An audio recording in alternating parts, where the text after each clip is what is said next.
Hello and welcome to episode 1 of Stories Told by Us. My name is Mariana. And I'm Ron. This is a new podcast that we've just started, and it's going to be an eclectic mix of stories from around the world, from listeners, stories that they might give in, and stories from our own lives.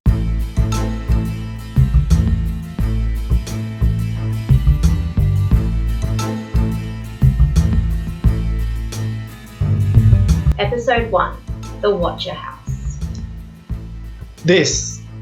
You told me a little bit about this story, and it sounds creepy and scary, and I'm gonna pee my pants. Okay, so I first heard about The Watcher House in one of the many podcasts that I listened to, and I thought it would be a really good story to start with, because what I thought we could do is, I guess, in times of isolation and quarantine, COVID-19 and everything happening at the moment, we can kind of imagine ourselves if we received the letters and what we would do. Okay, so let's get started. You ready? Ready. Okay. So, June 2014, a lovely family of 5, so it was Derek and Maria, with their 3 children, just purchased their dream house. Now, this dream house cost them, it was like $1.3 million. Okay, This was in America. In America, yeah. Yes. Expensive. Especially for in Australian dollars would be over $2 million. Yeah. Yeah, around $2 million. Yeah. So they bought this beautiful house, 657 Boulevard in Westfield, New Jersey. So really lovely town, really close knit. Everyone knows everyone. It's kind of like you imagine, like in the American movies, where like you move into a new house and people come with like a casserole and like, welcome to the neighborhood. Yeah, all being all happy. Like this, that would be a dream for them. Yeah. So they've been, that was their dream, like dream house. And this house, we're going to put some photos up. This house is my dream house. It is like absolutely stunning. It has like these it's beautiful on the outside. It is literally my dream house. This is what I'm aiming for. I'm not buying that. And it is basically, it's like the decor is just stunning. It's got the high ceilings and like just that real character, rustic sort of look. It has like fireplaces everywhere, and like the kids are really excited. They're like already choosing what their bedroom's going to be and which chimney the Santa Claus is going to come down, and it's just like, dream, like amazing. So they haven't moved into the house yet because they're going to do like a whole bunch of renovations, and it ends up that they spend about $100,000 just in renovations. On top of the million that they paid already. Yeah, so on top of. So it's all right for some, isn't it? So basically they haven't moved into the house yet. They're still living in their current house that they have on their market, so they're about to sell. So, June 5th of 2014, Derek goes to the house late at night. So he's going back and forth. He's getting contractors out. So like I said, they haven't moved in, but he's going in and out doing bits and pieces. And just out of something out of habit that you do, he walks to his mailbox and he goes and checks his mail. Now, as they haven't moved in yet, there's not a lot of mail in there, but there is a letter, a white envelope. And it just says there, to the new owners. Okay? Intriguing. Nice. Yeah? Now, if we were to receive a letter to the new owners, it's usually like something selling you something, right? No, it's like junk mail. Put it in the bin straight away. It's literally junk mail. Like you'll open it up and it'll be like an internet company or like. Are you thinking of selling your house that you just bought? Real estate, yeah. So nothing interesting. But that is not what was inside this envelope. So he opens up the envelope. It's about 10 p.m. at night, and he actually reads the letter out there, standing there at the mailbox. Okay? Okay. So what we're going to do is I'm going to read you the letter, and then what we'll do is we'll probably pop up some of those excerpts so that you can read for yourself. Okay. Well, this is going to be on YouTube and also on SoundCloud. Oh, sorry. So you won't be able to look at it yeah, on SoundCloud. I didn't say that. So you can't unless you've got special powers. So if you want to have a look at it, please check out this podcast on our YouTube channel, which we'll put the link there. But otherwise, don't look at it. No. Just listen. Okay, let's go. Ready? So this is letter number 1. This is not the full letter, by the way. This is just bits and pieces of it. I don't actually, yeah, I didn't do a great amount of research, let's be honest. But I don't know if the full letters are actually out for people to see. But anyway, here we go. Ready? Ready. Okay. Dearest new neighbour at 657 Boulevard, allow me to welcome you to the neighbourhood. So that's nice. That's nice, really. 657 Boulevard has been the subject of my family for decades now, and as it approaches its 110th birthday, I have been put in charge of watching and waiting for its second coming. My grandfather watched the house in the 1920s, and my father watched the house in the 1960s. It is now my time. Do you know the history of the house? Do you know what lies within the walls of 657 Boulevard? Why are you here? I will find out. I see already that you have flooded 657 Boulevard with contractors so that you can destroy the house as it's supposed to be. Bad move. You don't want to make 657 Boulevard unhappy. Do you need to fill the house with the young blood I requested? Better for me, was your old house too small for the growing family? Or was it greed to bring me your children? Once I know their names, I will call to them and draw them to me. Who am I? There are hundreds and hundreds of cars that drive by 657 Boulevard each day. Maybe I am in one. Look at all the windows you can see from 657 Boulevard. Maybe I am in one. Look out any of the many windows in 657 Boulevard at all the people who stroll by each day. Maybe I am one. Welcome, my friends, welcome. Let the party begin. The Watcher. This just no, come on. Like if I received that, there's some creepy dude up there watching me. What the hell? Give it to the police. Well, wait, you're just getting ahead of yourself. Okay, so Well, that's what I would do. yeah, so they get this letter. Okay, it's 10 o'clock at night. So if you're in a new neighborhood, so you don't know your neighbors yet, you don't know what it's like. It's a lovely neighborhood. Oh, hello, there's a $1.3 million house you've just bought. But even so, you don't know your surroundings. If I was standing out the front at 10 o'clock at night, it's dark, I'm reading this creepy ass letter, I'd crap myself. Yeah, I already did. Just give him a minute. Yeah. So it's bloody creepy, okay? So this person is saying he's a watcher of the house and it's been watched since the 1920s. Like, I'm already thinking this guy's, well, I don't even know if it's a guy. I don't know why. Sorry, I'm being sexist. I don't know why. I just think it's a guy. Yeah, obviously, women are the nutcases. Yeah. But this person, it's weird, right? It is weird. It's creepy. It's weird. Okay, so, and what is this? It's in what? Do you know what's in the walls of the house? Now, I listen to a lot of true crime podcasts, and all I'm thinking is there's some murders that have been going on, and there's bodies stashed in the Yeah, that's what I thought. Creepy ass. Now this house, Or a treasure.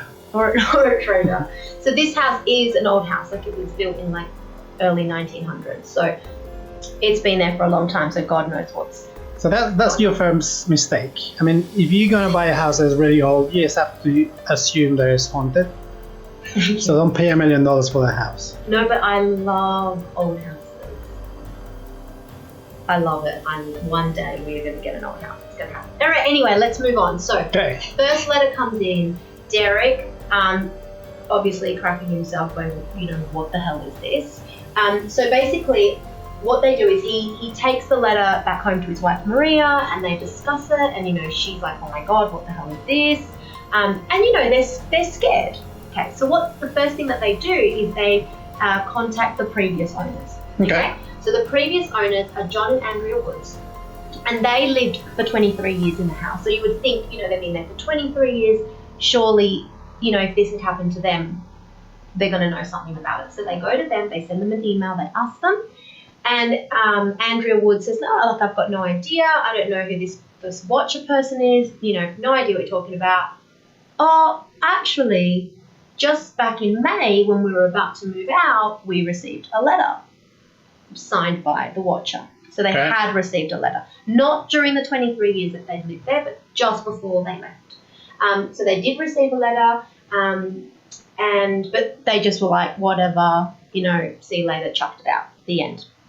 So that was it. They didn't think of anything of it. And I guess they're leaving the house, right? So what do they care? See you later. Whoever this psycho is, we're out of here anyway, so whatever. But they didn't ever tell the new owners. Okay?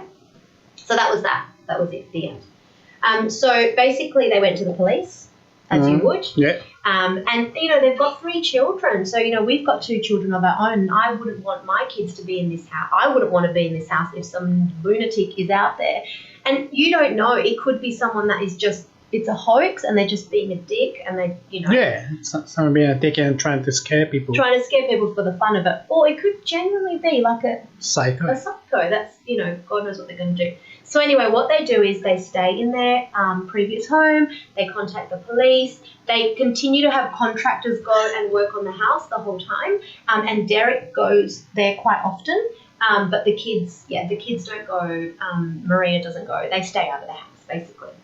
2 weeks after the first letter on June 5th, they get the second letter, and here is what some of this letter says. Brace yourselves. Ready? Yes. Okay. I want to interrupt this time. Thank you.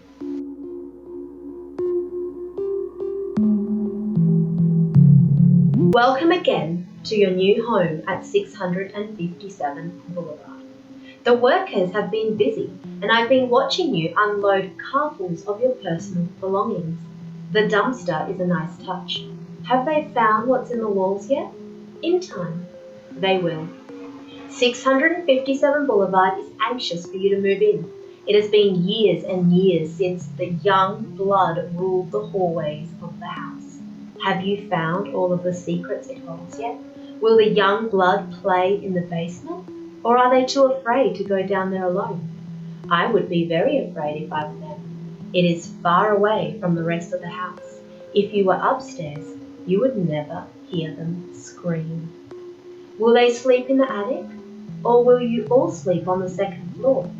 Who has the bedrooms facing the street? I'll know as soon as you move in. It will help me to know who is in which bedroom. Then I can plan better. All of the windows and doors in 657 Boulevard allow me to watch you and track you as you move through the house. Who am I? I am the watcher and have been in control of 657 Boulevard for the better part of 2 decades now. The Woods family turned it over to you.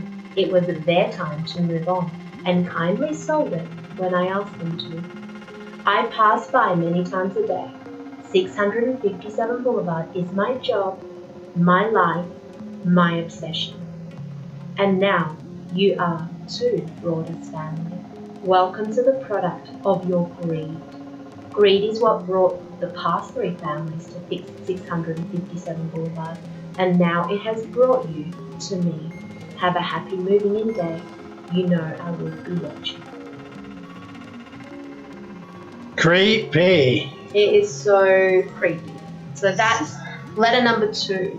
So you get that, and again he's talking about the secrets of the house and what's in the walls, and the fact that he knows she knows the layout of the house is really creepy, because when you look at the exterior of this house, this was something that was really like no one could get.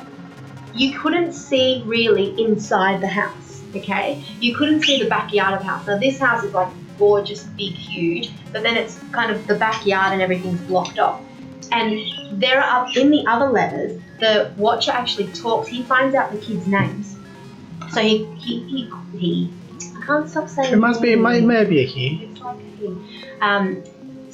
Sexist.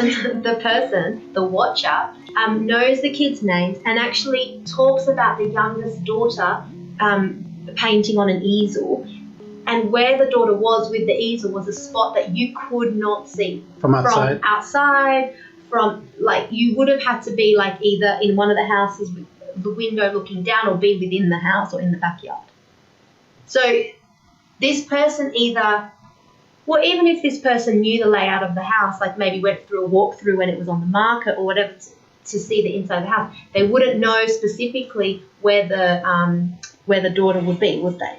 No, unless he's got cameras or he's actually wandering the house when people has been there. Yeah. He's like a ninja, like a creepy ninja. Yeah. So okay, at this point you can imagine Maria and Derek are just like beside themselves. They've spent all this money on this house. They've got all these contractors. Okay, so you can imagine at this point Derek and Maria are like panicking. Okay, so they've gone to the police. Now the police are doing an investigation. Okay, so like I said, in the second letter, they mentioned the Woods' name, which were the previous owners. So that gave Derek, basically he was like, well, they must know something, which is why they emailed them and all the rest of it. Now, he ends up actually trying to sue them. The reason being is that he believes that he should have disclosed this letter before they purchased the home. That's right. And I reckon that they had more letters. They knew about this all along. That's why they actually had to leave. Yeah, who knows? That's what he says. That's what the watcher says. It says they sold the house when I asked them to. So yeah, who knows? We don't know. No one has any idea. So the police are investigating. By now, the Broaduses have sold their previous house. They've now moved in with Maria's parents because there is no way in hell they're going to move in with their children into this creepo house. Hell no. I wouldn't either. There's no way. No. As much as I love, because this to me is a bit paranormal, right? Like so the way I see it is like, yeah, it could just be a crazy psychopath, just getting his rocks off by creeping people out. Could be an actual maniac that has bad intentions, like they want to murder or whatever. But the way they're saying about what's within the walls and like that they watch the house and I've been looking over it, to me it's got like this paranormal feel. That's right. That's what I feel. Like it feels like this creepy paranormal thing. And I love that, but not enough to move into this house where potentially there's you'll be murdered and possessed. Yeah, and watching you. Like this person is watching everything that's happening and they know everything. They say like the minivan that came today and the contractor did this and da. So anyway, basically the police told the Broaduses, told Derek and Maria never to tell anyone about the letters. Yeah? For obvious reasons. You tell about the letters and then people can start making up things, blah, blah, blah. Derek speaks to not his direct neighbour, but the person in the next house over. And they supposedly don't know anything about the letters because no one said anything. And they start talking a little bit about their actual neighbours, okay? And this is the Langfords. Now, the Langfords have been in this house since I think they moved in the 60s, okay? So Peggy Langford is about 90 years old. But what's weird is she still lives with her grown children. So her grown children never moved out, not married, Is the grown children that never move out, the creepy ones. Case solved. Thank you for... Yeah. So basically in particular, they have she has her grown son, Michael Langford. He is 60 years old, still lives in the house. And everyone says he's a complete oddball. So, you know what, we don't know. Maybe he could be mentally handicapped or whatever, no idea. But everyone in the neighborhood says that he's super weird, he's like socially awkward, So, but the neighbors also said he's harmless. In all the years they've lived there, they've never seen anything weird. He's just a weird guy. Okay. But yeah. But then, okay, automatically, because the way their house is next door situated, Derek's like, right, they could look through their window, they could be in their backyard, this is it, this is them. Yeah. So the police do go over and they have conversations with them and they don't really get anywhere though.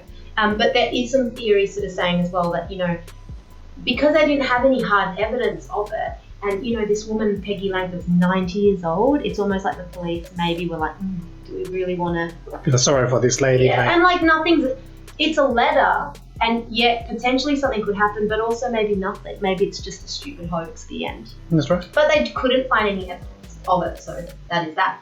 But what they do find, the police do find, is they actually pick up, they find DNA on the letter, and the DNA is of a female. So I've been saying he the whole time, but it has female. He's a female he. DNA. It's a female he. So there is female DNA on this letter. So they like, okay, let's see if it's Peggy Langford.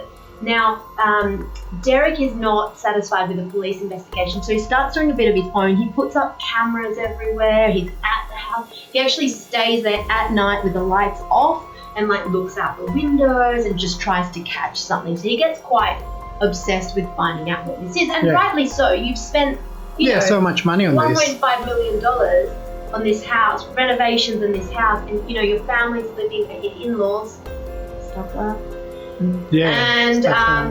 And basically, you want to get into your dream home, but you've got this psycho leaving you letters. So he's doing what he can. So he also hires a private investigator and an ex-FBI agent. Right. So he's got other people, on there. So one of these people, it might be the guy. One of them, one of the private investigators, managed to get a water bottle of Peggy, and they get her DNA off it, and it is not a match. Oh. So it's not a match to the DNA letter. So it kind of rules her out. There is another thing though. Peggy's other child is Abby Langford, so she also lives at the house, but I don't think they got her DNA, but for whatever reason they just ruled that out and they're like, no. Okay. So not getting anywhere. Then they kind of at one point, they were looking at one of the other neighbours told them that the neighbour behind maybe has something to do with it. Now the neighbours behind were caught at one point sitting on just deck chairs out the back, but they never faced their own house. They always were really close up to the back of the like the house 657 Boulevard, and they're kind of facing in that way.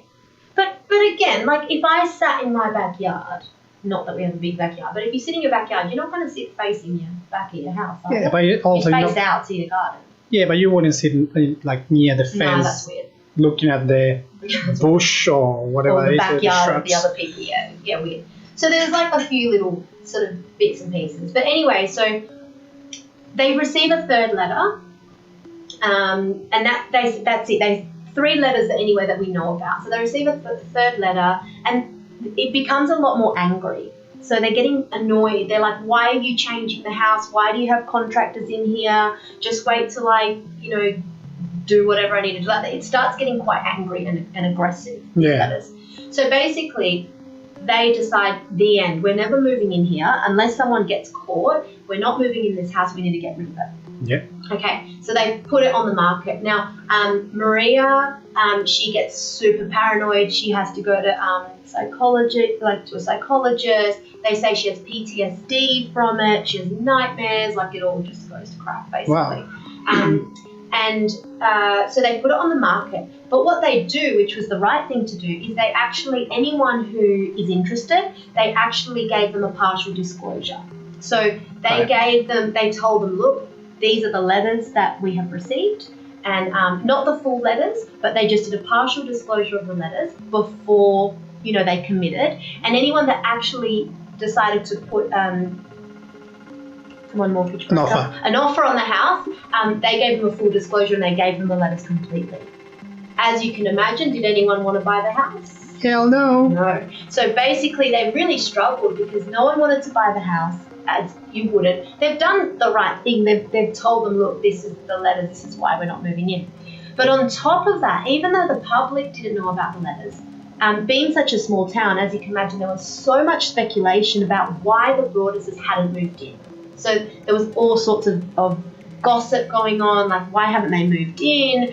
How come he comes and they're fixing it but nothing's going on? Like, it's just because of all the gossip and speculation, it basically, no buyer was interested because any buyer to heard this stuff and were like, oh, nah, something dodgy is going on, not interested. Even the ones that had no idea about the letters, there's just no interest. They're like, no, we're not going there. So basically, unfortunately, they really struggled to sell the house. They finally got someone to rent the house, but that person that moved in, basically, they knew about the letters, but basically said if they received like another letter or anything, they could terminate the rental lease and get out of there. Oh, okay. So that was good. So they did that. So basically, there was one more letter that came 2 years down the track. And that letter was a really quite aggressive letter as well, and it kind of called Maria the wench of the wife Maria and stuff, and they were really annoyed. And in that letter, it was kind of going like, "Where are you? What happened to you? Were you in a car accident? Like, where's your kids?" And it was quite aggressively like, "Where the hell are you? Wow. And why have you destroyed the house with the renovations and stuff? And where have you gone? And I will find you." And it was pretty full on, but thank God they never moved in. That was like 2 years after. That you was say. 2 years after. Okay. Because the initial first 3 letters came one, then 2 weeks later another one, and then in July. So the first one was in June. Yeah. So within a month, they had the 3 letters. They never moved in, and then they left. Finally, that other letter came on Feb 13, 2 years later. So finally, they ended up selling the house at a huge loss. They sold it for about $900,000. Yeah. So they lost a really Quite a bit, yeah. quite a bit of money, and they never found out who the watcher was.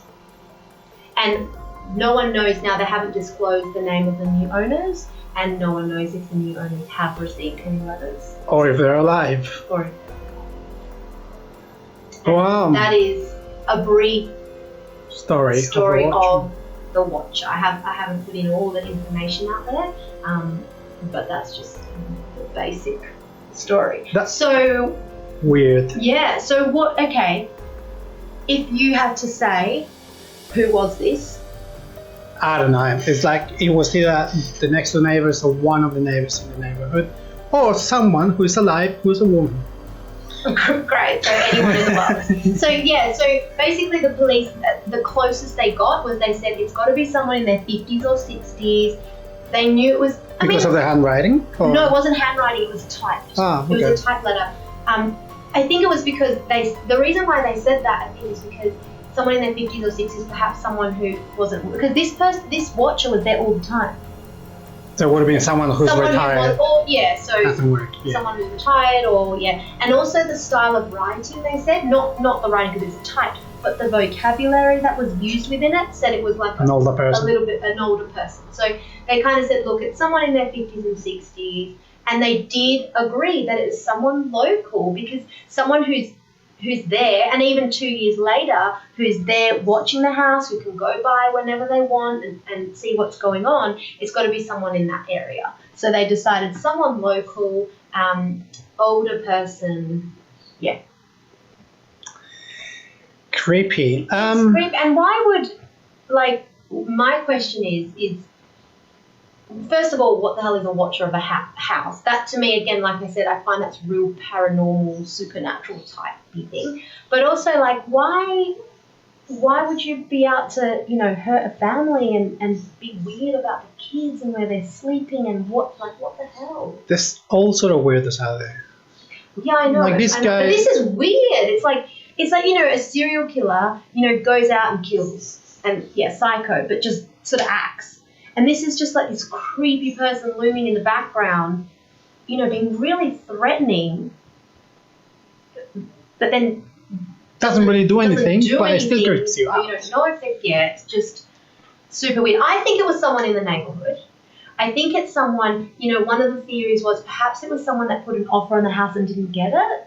So they were really annoyed, and they were like, they wanted just to piss off the new owners because they were annoyed they didn't get it. So that was one theory. But the previous owners got a letter saying sell the house.